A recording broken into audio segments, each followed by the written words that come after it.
Hey Wargamers, today we got a pretty huge preview of how sub-factions are going to work in 10th edition 40k. And so in this video, we are going to talk about that preview and specifically how those army construction rules are going to manifest for Tau going forward. So that includes things like the army-wide special rules, detachment abilities, and stratagems.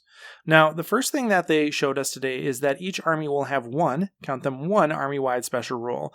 So for example, that's things like synapse for Tyranids. These are iconic abilities that regulate how the army plays on the tabletop and really are critical to forming that army's identity. So things like Synapse makes perfect sense for it to be an army-wide special rule. Lesser things like Shadow and the Warp are not part of this rule, presumably. So those are things that are likely going to be either moved into unit profiles, like perhaps maybe every Psyker will have Shadow and the Warp, or maybe just a subset, right? Maybe just like Zoanthropes, Neuranthropes, Hive Tyrants will have Shadow and Warp, and other psychic capable units won't have it. We'll have to wait and see. But those kind of lesser or secondary army-wide rules that we're used to are either getting pushed into other places or completely abandoned. I can't imagine that they would abandon Shadow and the Warp, but it will likely manifest somewhere else. Other examples include orders for Astra Militarum, and then Marines get this thing called Oath of Moment, which seems like it has a massive potential to just hugely affect how Space Marines play. Oath of Moment allows you to pick a unit and then get full rerolls to hit and to wound. And in the article, the Warhammer community article, they mentioned that rerolls are going to be scarcer in 10th edition than they are in 9th, which in 9th they were pared down from what they were in 8th. So 10th presumably is going to have pretty scarce rerolls. And so the ability to fully reroll your hits and wounds seems like it's probably going to be a really big deal. As far as Tau are concerned, there are a couple options, right? I think right now, Tactical Philosophy, as it's positioned in the 9th edition Codex, seems like a really strong fit for this. It's iconic at this point, but certainly flavorful, certainly powerful, potentially on the scale of Oath of Moment, especially if they revert some of the changes that they made to Mon Ka. So Tactical Philosophy seems like kind of the default choice that we'll see for Tau. Things like For the Greater Good could return. We could see that as an army-wide special role. I doubt it. I certainly like the way the army plays more without For the Greater Good being a staple army role. So I hope that doesn't return. I'd much rather have Tactical Philosophy.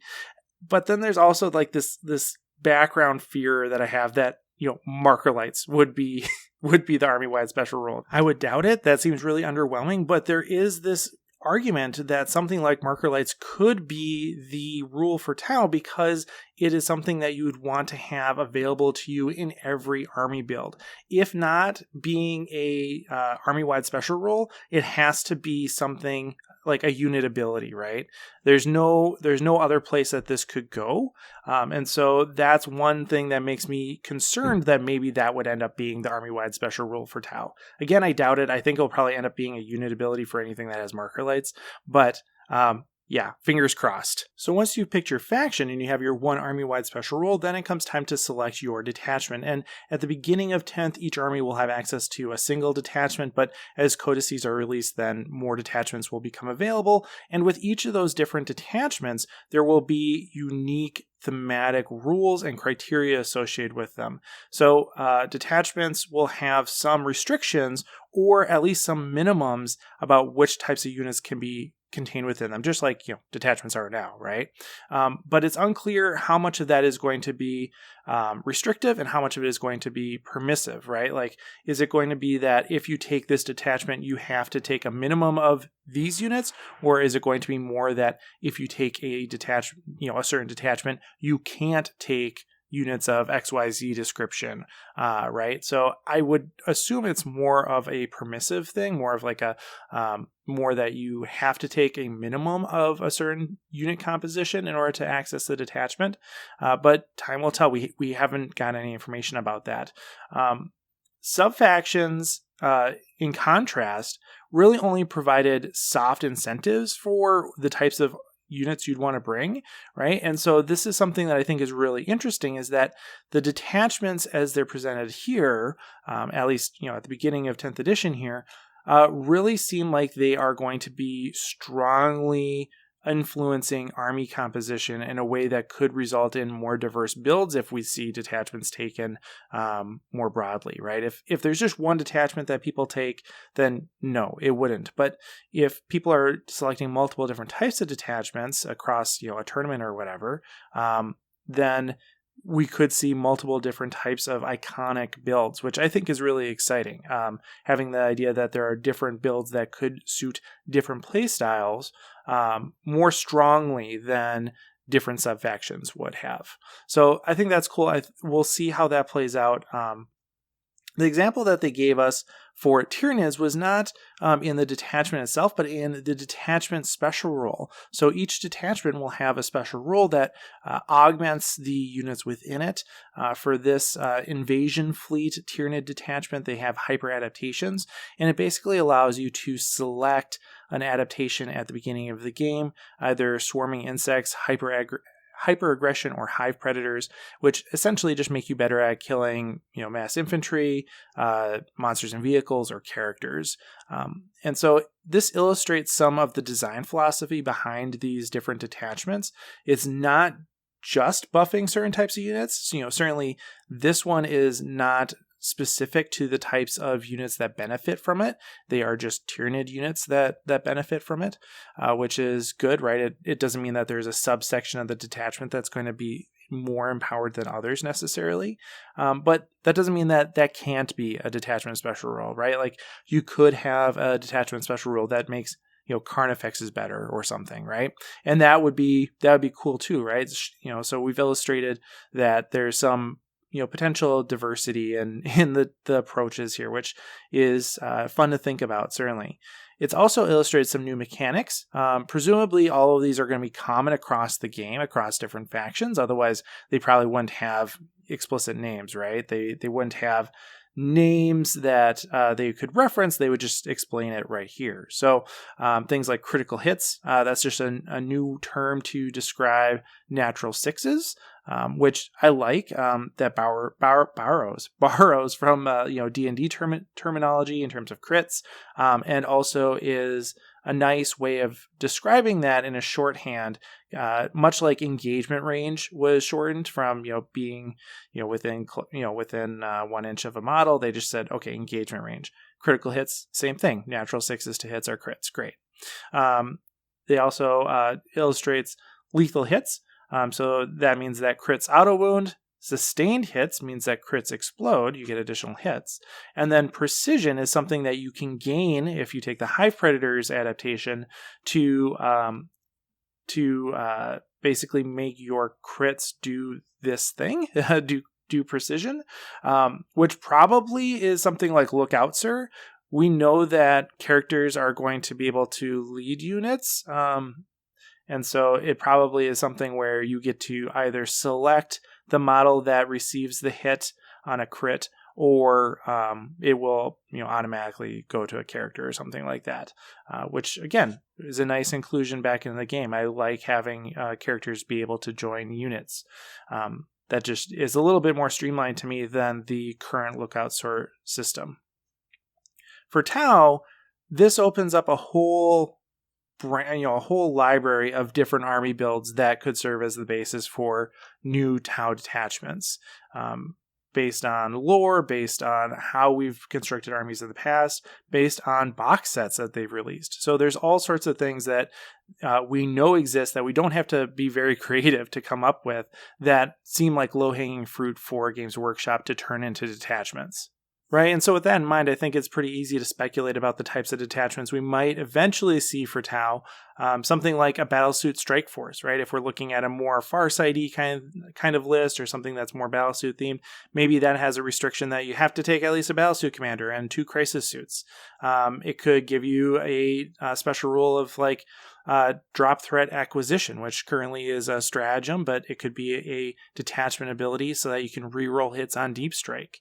Things like commander abilities seem like they're likely to just be commander abilities. So, the Enforcer, the Cold Star, the Crisis Commander abilities, all those are really good, and I would expect those to stay on the data sheets for those different units. But if that's not the case, we could see those incorporated into a detachment. Hopefully not, but we could. or maybe if that's not the case too, maybe battlesuits get a objective control bonus, right? So an OC bonus that they're actually able to compete for objectives if you take this detachment. Something like a stealth cadre, for all you folks that have been hoping for a Ghost of Nidros army, maybe this could be your chance. It just says you have to take a ghost kill and 2 stealth suit units or something like that, right? Maybe Shadow Sun's part of that. I don't know. But something like that seems pretty likely to give you some repositioning or pregame move or some sort of return to deep strike mechanic. Maybe it gives you a benefit where burst cannons, get exploding hits on crits, right? So maybe all burst cannons get sustained hits, just like we saw in the Tyranid one. That seems like something that would be really well suited for a list that has a lot of burst cannons in it, right? A lot of stealth suits. One that I will dearly hope to see is a Crude Hunter Kindred, right? So if something that has lots of Crude. This is a much more direct take on the Dalith army composition that we see in the 9th edition codex. But if we have a Crude Hunter Kindred that just requires you to take lots of Crude, that would be awesome. Maybe you can select adaptations for Crude per the Shaper, right? So Shapers are in lore meant to guide the evolution by guiding the diet of their kindred, and so this is something I pitched a while ago when we were talking about like ways to fix Kroot, like before the 9th edition codex came out even. We were talking about how it'd be really cool if at the beginning of the game your Shaper could, pick a buff for your Kroot to have. And I think this would be a great way to incorporate that is through a Kroot detachment that lets your Shaper pick, +1 strength or, +4 to movement or, something like that would be really cool in a Kroot detachment. Otherwise, maybe they could do something like to trap objectives, to deal mortal wounds, assuming mortal wounds are still a thing in 10th. Pulling off of some of the older Kroot mechanics, specifically like Deic Grek and that sort of thing. We could also see like a mechanized vanguard or a Fish of Fury. I doubt that they would just call a detachment Fish of Fury, but that'd be cool, right? A Fish of Fury detachment with having at least 3 Fire War units, a couple Devilfish in there. That would be a detachment that you think could give a benefit of like coordinated engagement, where they get +1 AP against a target if it's shot at by more than 2 units. That'd be awesome. Or maybe fall back and shoot if they're that has a lot of overlap with Darkstrider, but that could be a way that they could incorporate that without overloading Darkstrider's profile or something too. Or maybe point blank volley, allowing their weapons to count as pistols in close combat. Something like that would be really cool as a detachment. And then the fire-based support cadre, like one of the first detachments ever made in 40K, right? We used to call it the Force Organization chart. Then they came out with these detachments later on, and one of the first detachments was a fire-based support cadre, which was a couple units of broadsides and a Riptide. Let's see that come back, right? And in the past, when that was a thing, it like allowed rerolls to wound or something against all Space Marines or something like that. And so what if we got rerolls to hit against a single target with this thing, right? We're not going to see the same extreme that we saw when the fire-based support cadre was first introduced, but a pared down version of that would be cool as a detachment rule. And so this just gets me super excited for all the cool thematic armies that we've always wanted to have direct support for, not just kind of vague support for in the form of set tenets, but real hard, direct support for a certain army build. This just sounds like it could be a really cool way to see some of those playstyles codified in a detachment shape. And it just is super cool. And I would love to hear your ideas about different detachments in the comments. And then the final thing that they previewed was the stratagems. And they've been giving us hints about this over the past few days, but this one really nails down how stratagems relate to detachment choice. And so it turns out that you will have up to 6, not necessarily 6, but up to 6 stratagems that are unlocked by your detachment. And so that will be 18 stratagems total, because there are 12 core stratagems. So a lot of things that we're used to seeing as core stratagems probably are still stratagems. And then there's going to be a few more things, which I have no idea what those would be. So I am very curious to find out how you get to 12 core stratagems. So, maybe it's like just certain types of rerolls or something. I don't know. But yeah, so you'll have 18 stratagems, but those are locked by detachment, not faction, right? So there's kind of this uncanny valley of things that are more specific than an army-wide special rule, but less specific than a detachment special rule or a unit ability. So I'm really curious to see how they balance that. But presumably each of these stratagems is going to be unique. So you're not going to have cross-pollination between different detachments in order to get these different stratagems. You're going to be set with 18 unique stratagems, and there presumably is not going to be repeats, right? It's not like you're going to have the same stratagem show up in multiple different detachment types. And so a lot of those stratagems that we're used to seeing are going to be moved into unit abilities. Or if they're not moved into unit abilities, they're probably going to be, discarded, just not part of the game.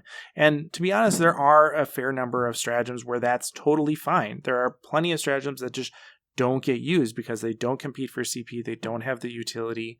And so, yeah, it's fine to just drop them and remove the clutter.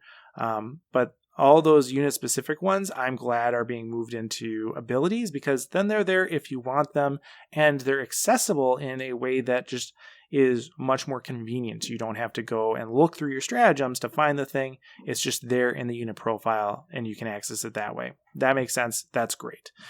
So some of the stratagems that we have right now are likely to be unit abilities. So war gear stratagems like photon grenades probably going to be on the unit profile. All the Kroot stratagems like Grizzly Feast, that probably is going to be on the unit profile. Submunitions for hammerheads, recon sweep for pathfinders, those make sense for inclusion as well. Savior protocols, right? Savior protocols is a unit specific stratagem, but you can't imagine it being just directly ported into the gun drone ability list, right? Like that was one of the big issues with the previous codex, was just having savior protocols run rampant. They addressed that very elegantly in the 9th edition codex. And so I can't imagine that they would go back to just letting savior protocols run all over the place. So there's almost a guarantee that there's going to be some limitation. Maybe it's only on shield drones or something else, right? There has to be some modification, but that seems like something that would very easily be incorporated into the abilities area of a data sheet. Other things are probably going to be detachment lock stratagems, like the Sept strats, right? So everything that's Sept lock stratagem, like hot-blooded or experimental weaponry, those things make sense, I think, as detachment abilities, because if those detachments are generally designed to reflect certain broad playstyles, that was also true of Septs, and so you could see that very easily porting over to the detachment system. Other things like Strike and Fade could be a detachment stratagem as well. If we were having one type of detachment that's more battlesuit heavy, yeah, it would make sense that Strike and Fade is a detachment for, or a stratagem for that detachment. Combat Debarkation for a Fish of Fury detachment. Focus Fire makes sense in a diversity of different detachments. All those could be really good detachment lock stratagems that I would be surprised if we didn't see. So yeah, I'm really excited about how this new edition is shaping up. The previews that they've given us lead to a lot of speculation, a lot of excitement. So let me know what you think in the comments below. What type of detachments are we going to see? How are stratagems going to be incorporated for Tau? Let's get theorizing in the comments below. And as always, thanks for watching and happy wargaming. Hey everyone, thanks for watching. If you want to pick up one of the Invasive Wargaming models before they become unavailable, head on over to the Invasive Wargaming Etsy store in the description below. Also, if you like this video, you should know that it is made possible by my kind sponsor, the Magnet Baron, as well as the excellent folks over on Patreon. If you want to support the channel, you can certainly hop on over there and join our community. Special thanks to Shifty, Durza, Everett Keller, Stephen Cowan, Jack Inacker, Jared Egler, and Scott Heater.